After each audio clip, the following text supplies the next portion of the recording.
Sayın Atağatan YouTube kanalımızın izleyenleri, Türkmenistan Gündemi haber bültenimize hoş geldiniz. Bültenimizdeki haber başlıkları: Orta Asya Kadınlar Diyaloğu önemli bir platforma dönüştü.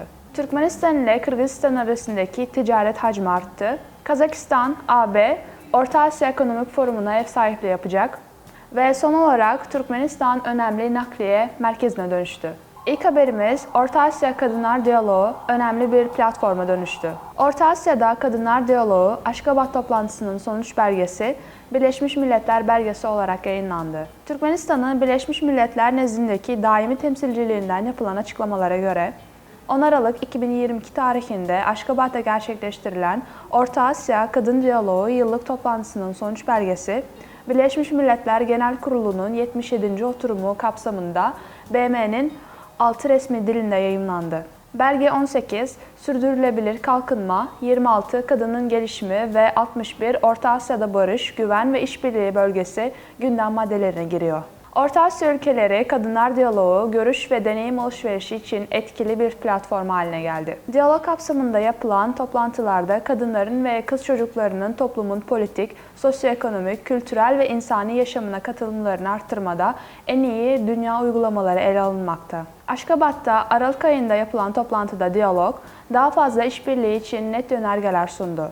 Bunlar arasında kadınların siyasi ve sosyoekonomik dönüşümlere katılım düzeyini arttırmak, kadınların kamu makamlarında temsilinin genişletilmesi, kırsal alanlar da dahil olmak üzere kadınların ve kız çocuklarının yaşam kalitesinin iyileştirilmesi gibi pek çok konuda somut öneriler yapıldı ve bu alanda ortak çalışmaların yapılması öngörüldü.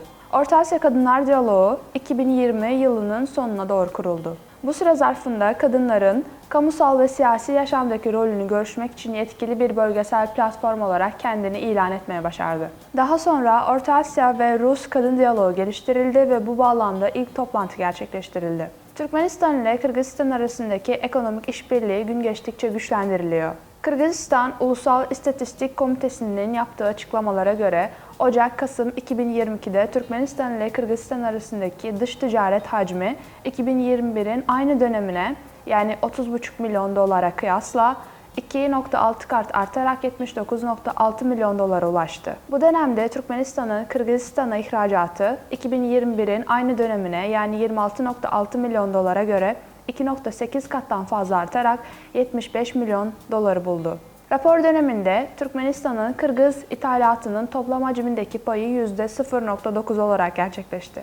Ocak-Kasım 2022'de Türkmenistan, Kırgızistan'dan 2021'in aynı dönemine göre %15,3'ten daha fazla yani 3,9 milyon dolar, daha fazla 4,5 milyon dolar değerinde mal ithal etti. Türkmenistan'ın bu dönemde Kırgızistan'ın toplam ihracatındaki payı %0,2 oldu. Kırgızistan'ın 2022 yılı dış ticaret cirosu %18,6 yani 7,5 milyar dolar artarak 10,5 milyar dolar aştı.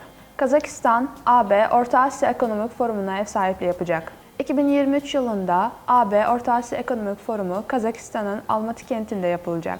Bu diplomatik ilişkilerin kurulmasının 30. yıl dönümü münasebetiyle Kazakistan Cumhuriyeti Başbakan Yardımcısı ve aynı zamanda Dışişleri Bakanı Muhtar Tuluberdi ile AB Yüksek Temsilcisi Joseph Borrell tarafından yapılan ortak açıklamada bildirildi. AB ile Orta Asya arasında sağlam ve ileriye dönük bir işbirliği çerçevesi oluşturma ve Orta Asya'da refah, istikrar ve sürdürülebilir kalkınmanın anahtarı olan bölgesel diyaloğu güçlendirme taahhüdümüzü yeniliyoruz. Bir sonraki adım olarak 2023 yılında Kazakistan'ın Almaty kentinde AB Orta Asya Ekonomik Forumu'na ev sahipliği yapmayı dört gözle bekliyoruz şeklinde ortak bildiride açıklamalar yapıldı. AB ile Orta Asya'dan üst düzey yetkililer Kasım 2021'de Kırgızistan'ın Bişkek kentinde bir ekonomik forum için ilk kez bir araya gelmişti. Daha sonra forumun her yıl katılımcı ülkelerin başkentlerinde sırayla düzenlenmesi kararlaştırıldı. Bilindiği gibi Orta Asya'ya ilişkin yeni AB stratejisi kabul edilmişti.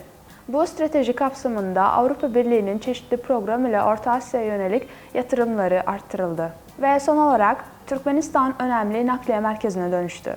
Hindistan'da üretilen susamın büyük bir kısmı İran, Türkmenistan ve Özbekistan demiryolları ile konteynerler aracılığıyla Kazakistan'ın Almaty kentine ulaştırılacak. Konteyner yükü Hindistan'ın Mundra limanından İran'ın güneyindeki Bandar Abbas limanına gönderildi. Kazakistan Demiryolları Anonim Şirketi, Kazakistan, Türkmenistan, İran uluslararası demiryolu geçişini etkinleştirmek için günlük yük konteyner kargo taşımacılığını arttırıyor. Bu doğrultuda konteyner yüklerin 20 günden fazla sürede varış noktasına ulaşması amaçlanıyor.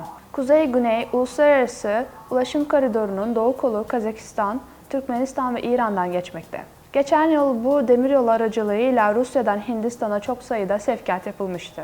2022 yılında Rusya Federasyonu'ndan Kuzey-Güney Uluslararası Nakliye Koridoru üzerinden 600 bin tondan fazla kargo gönderildi. Bunun 130 bin tonu Uluslararası Ulaşım Koridoru'nun doğu kolundan yani Kazakistan ve Türkmenistan demiryolları üzerinden taşındı. Geçtiğimiz yıl içinde bu demiryolu aracılığıyla Rusya'dan taşınan kargo hacmi 2021 yılına göre 2 kat arttı. Sayın Ataatan YouTube kanalımızın izleyenleri, Türkmenistan ile ilgili Türkçe haberlerimizi ataatanturkmenistan.com haber sitemizden takip edebilirsiniz. İyi günler.